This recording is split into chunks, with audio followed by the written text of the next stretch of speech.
white supremacists on the same moral plane. I'm not putting anybody on a moral plane. What I'm saying is this. You had a group on one side and you had a group on the other, and they came at each other with clubs, and it was vicious, and it was horrible, and it was a horrible thing to watch. But there is another side. There was a group on this side, you can call them the left, or you've just called them the left, that came violently attacking the other group. So you can say what you want, but that's the way it is. On both sides, sir? You said there was hatred, there was violence on both sides. Well, I do think there's blame. Yes, I think there's blame on both sides. You look at both sides. I think there's blame on both sides, and I have no doubt about it, and you don't have any doubt about it either.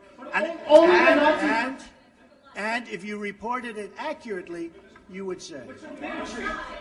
Neo-Nazis started this. They showed up in Charlottesville. They showed up in Charlottesville to protest. Excuse me. They didn't put themselves down as you. And you had some very bad people in that group. But you also had people that were very fine people on both sides. You had people in that group. Excuse me. I saw the same pictures as you did. You had people in that group that were there to protest the taking down of, to them, a very, very important statue and the renaming of a park from Robert E. Lee to another name. Robert E. Lee are not the same. No, George Washington was a slave owner. Was George Washington a slave owner? So will George Washington now lose his status? Are we going to take down, are we going to take down statues to George Washington?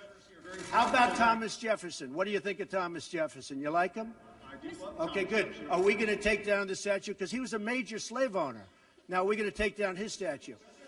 So you know what? It's fine. You're changing history. You're changing culture. And you had people, and I'm not talking about the neo-Nazis and the white nationalists, because they should be condemned totally. But you had many people in that group other than neo-Nazis and white nationalists, okay?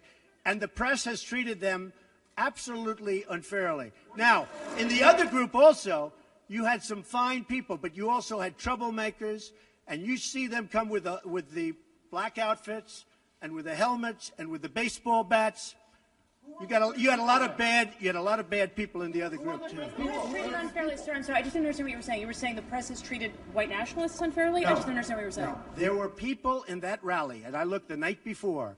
If you look, there were people protesting very quietly the taking down of the statue of Robert E. Lee. I'm sure in that group there were some bad ones. The following day it looked like they had some rough, bad people, neo-Nazis, white nationalists, whatever you want to call them. But you had a lot of people in that group that were there to innocently protest and very legally protest because, you know, I don't know if you know, they had a permit. The other group didn't have a permit.